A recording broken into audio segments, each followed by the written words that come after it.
ಸ್ನಾನ ಮಾಡ್ತಾ ಇರ್ತಾರೆ, ಕೋರ್ಟಿಗೆ ರೆಡಿ ಆಗ್ತಿರ್ತಾರೆ. ಅಂಥ ಟೈಮಲ್ಲೆಲ್ಲ ಯಾರೂ ಹೋಗೋಕ್ಕಾಗಲ್ಲ ಸರ್. ಇಷ್ಟ ಬಂದಂಗೆಲ್ಲನೂ ಅಲ್ಲಿ ಹೋಗೋಕ್ಕಾಗಲ್ಲ, ಯಾರೂ ಮಾತಾಡ್ಸೋಕ್ಕಾಗಲ್ಲ ಸರ್. ಅಲ್ಲಿಗೇನೆ ಬೇರೆ ಇದು ಬರ್ತದೆ ಸರ್. ಡಾಕ್ಟ್ರು ಹೋಗ್ತಾ ಇರ್ತಾರೆ, ಇಲ್ಲಿಗೂ ಅಷ್ಟೇ. ಇವ್ರುಗಳಿಗೂ ಬ್ಯಾರಕಲ್ಲಿ ಯಾರಿಗಾರು ಹುಷಾರಿಲ್ಲ ಅಂದರೂ ಕರ್ಕೊಂಡು ಹೋಗ್ತಾರೆ. ಯಾವುದು ನ್ಯೂರಾಲಜಿ ಇಲ್ಲ ನಮ್ಮಲ್ಲಿ ಕೆಲವೊಂದೆಲ್ಲನೂ. ಅಂಥ ಟೈಮಲ್ಲಿ ಹೊರಗಡೆಗೆ ಅಂತ ಬರೀತಾರೆ ಡಾಕ್ಟ್ರು. ಅಲ್ಲಿ ಹೋಗಿ ಟ್ರೀಟ್ಮೆಂಟ್ ಕೊಡಿಸಿ ಕರ್ಕೊಂಬರ್ತೀವಿ. ಅಕಸ್ಮಾತ್ ಡಾಕ್ಟ್ರು ಇಲ್ಲ, ಕಂಟಿನ್ಯೂಸ್ ಟ್ರೀಟ್ಮೆಂಟ್ ಬೇಕು, ಇವ್ರನ್ನ ಅಡ್ಮಿಟ್ ಮಾಡಿ ಅಂತ ಹೇಳಿದಾಗ ಕೋರ್ಟಿಂದ ಒಂದು ಅನುಮತಿ ತಗೋತೀವಿ ಸರ್. ಸರ್ ಈ ಥರ ಹಿಂಗೆ ನ್ಯಾಯಾಲಯ ಈ ಥರ ಹೇಳಿದ್ದಾರೆ ಡಾಕ್ಟ್ರು, ಹಿಂಗೆ ಅಡ್ಮಿಟ್ ಮಾಡಬೇಕು ಸರ್, ಮಾಡಿ ಅಂತಾರೆ ಅವರು. ಮಾಡಿ ಸೂಕ್ತ ಬಂದೋಬಸ್ತ್ ಕೊಡಿ ಅಂತಾರೆ. ಆವಾಗ ನಾವೇನು ಮಾಡ್ತೀವಿ ಅಂದರೆ, ನಮ್ಮಲ್ಲಿರೋರೇ 3 ಜನ 6 ಜನ. ಆವಾಗ ಇಲ್ಲಿ ಡಿಸ್ಟ್ರಿಕ್ಟ್ ಆದರೆ DAR ಅಂತ, ಅಲ್ಲಿ CIR ಅಂತ ಕರೀತಾರೆ. ಅವ್ರಿಗೆ ರಿಕ್ವೆಸ್ಟ್ ಕೊಡ್ತೀವಿ ಸರ್, ಈ ಥರ ಒಂದು ಆರೋಪಿನ ಅಡ್ಮಿಟ್ ಮಾಡ್ತಾ ಇದ್ದೀವಿ, ದಯವಿಟ್ಟು ತಾವು ಬಂದು ಬೆಂಗಾವಲು ಕೊಡಬೇಕು ಅಂತ. ಅವ್ರಿಗೆ ಹ್ಯಾಂಡ್ ಓವರ್ ಮಾಡಿ ಬಂದ ಮೇಲಿಂದ ಸರ್ ವಾಪಸ್ಸು ತೊಗೊಂಬಂದು ಜೈಲಿಗೆ ಬಿಡ್ತಾರೆ ಸರ್. ಮೊದಲು ಸರ್ ನೀವಿದ್ದ ಸಂದರ್ಭದಲ್ಲಿ ದರ್ಶನ್ ಅವರಿಗೆ ಆರೋಗ್ಯ ಸಮಸ್ಯೆ ಕಾಡಿದಂಥದ್ದು ಜೈಲಲ್ಲಿದ್ದಾಗ, ಅಂದರೆ ಒಂದು ತಿಂಗಳಿದ್ರು. ಅಂದರೆ ಏನಾಗ್ತದೆ ಅಂತ ಹೇಳಿದ್ರೆ ಸರ್, ಸ್ವಚ್ಛಂದವಾಗಿರ್ತಾರೆ. ಮನೆ ಊಟ ಎಂಥ ವ್ಯಕ್ತಿಗೆ ಆದರೂ ಮನೇಲಿ ತಿಳಿಸಾದ ತಿಂದ್ರೂ ಖುಷಿನೇ ಇರ್ತದೆ. ಅಲ್ಲಿ ಬಂದಾಗ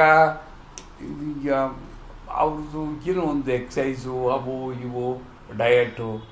ಏಕೆ ಅಂತ ಹೇಳಿದ್ರೆ ಆ ವ್ಯಕ್ತಿ ಯಾವಾಗಲೂ ಹೇಳೋರು, ನಾನು ನಂಬ್ಕೊಂಡು 1000 ಜನ ಅವರೇ, ಇಷ್ಟೊಂದೆಲ್ಲ ಇನ್ವೆಸ್ಟ್ಮೆಂಟ್ ಮಾಡಿಬಿಟ್ಟವ್ರೆ, ನನ್ನೊಬ್ಬನಿಂದಾಗಿ ಒಂದೊಂದು ವಾರ ತೊಂದರೆ ಆದ್ರೂ ಎಷ್ಟೋ ಜನಕ್ಕೆ ಕೆಲಸ ಇಲ್ದಿದ್ದಂಗೆ ಆಯ್ತದೆ, ಅವ್ರ ಮನೆಗಳ್ದೆಲ್ಲ ಹಿಂಗೆ ಆಯ್ತದೆ, ಮುಂದಕ್ಕೆ ಹಿಂಗೆ ಆಗದೇ ಇದ್ದಂಗೆ ನಾನು ಇದ್ದೇ ಇರ್ತೀನಿ ಅಂತಲೇ ಹೇಳ್ತಾ ಇದ್ದಿದ್ದು.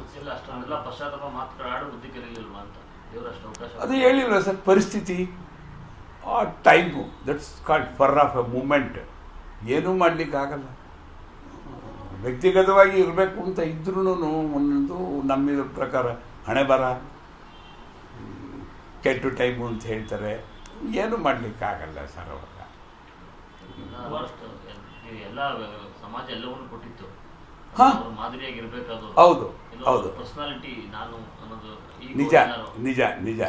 ಯಾಕೆ ಅಂತ ಹೇಳಿದ್ರೆ ಅವ್ರು ಏನು ಶರ್ಟ್ ತೊಗೋತಾರೆ, ಇವರು ಅದೇ ತೊಗೋತಾರೆ. ಇವ್ರು ಕಡಿಂಗ್ ಮಾಡಿಸಿದ್ದು, ಅವರು ಕಡಿಂಗ್ ಮಾಡಿಸೋದಂತೆ, ಇವರು ಹೆಸರು ಬರ್ಸ್ಕೊಂಡ್ರೆ ಇವರು ಹೆಸರು ಬರ್ಸ್ಕೊಳ್ಳೋದು, ಅವ್ರು ಮಾಡೋ ಒಳ್ಳೆ ಕೆಲಸಕ್ಕೆ ಅವ್ರು ಸಪೋರ್ಟ್ ಮಾಡ್ತಾರೆ, ಅದೊಂಥರ ಇರ್ತದೆ ಸರ್. ಈ ಥರ ಇವಕ್ಕೆಲ್ಲದಕ್ಕೂ ಅವರು ಏನಿದ್ರು ಕೇಳ್ಕೋಬೇಕು. ಈಗ ಎಲ್ಲ ಹೇಳ್ತೀವಿ ಸರ್. ನಾಳೆ ರೇಣುಕಾ ಸ್ವಾಮಿ ಅವರ ಸತ್ತೋದ್ನಲ್ಲ ಸರ್, ಅವರಪ್ಪ ಅವರೊಬ್ಬ ಬಂದ್ಬಿಟ್ಟು, ಆಯ್ತಪ್ಪ ನೀನು ಸತ್ತೋಗ್ಬಿಡಪ್ಪ, ನಾನು ಹತ್ತು ಬಿಡ್ತೀನಿ, ನೀನು 100 ರೂಪಾಯಿ ಕೊಟ್ಬಿಡ್ತೀನಿ ನಿನ್ನ ಹೆಂಡ್ತಿಗೆ ಅಂತ ಹೇಳಿದ್ರೆ ಆಯ್ತದ ಸರ್? ನೋವೇ. ಅದನ್ನು ಇವ್ರು ಮಾಡೋರು ಬಿಟ್ಟವರು ತೀರ್ಮಾನ ಮಾಡೋದು ಕೋರ್ಟು ಸರ್.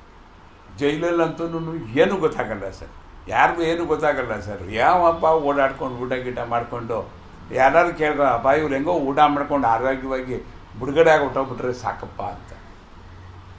ಹಂಗಾಗಿ ಈ ಥರ ಇರ್ತದೆ ಸರ್. ತಂದೆ ತಾಯಿಗೂ ನೋವಾಗುತ್ತೆ, ಹೆಂಡತಿ ಮಕ್ಕಳಿಗೂ ನೋವಾಗ್ತದೆ. ಭಾಳ ಕ್ಲೋಸ್ ಫ್ರೆಂಡ್ಸು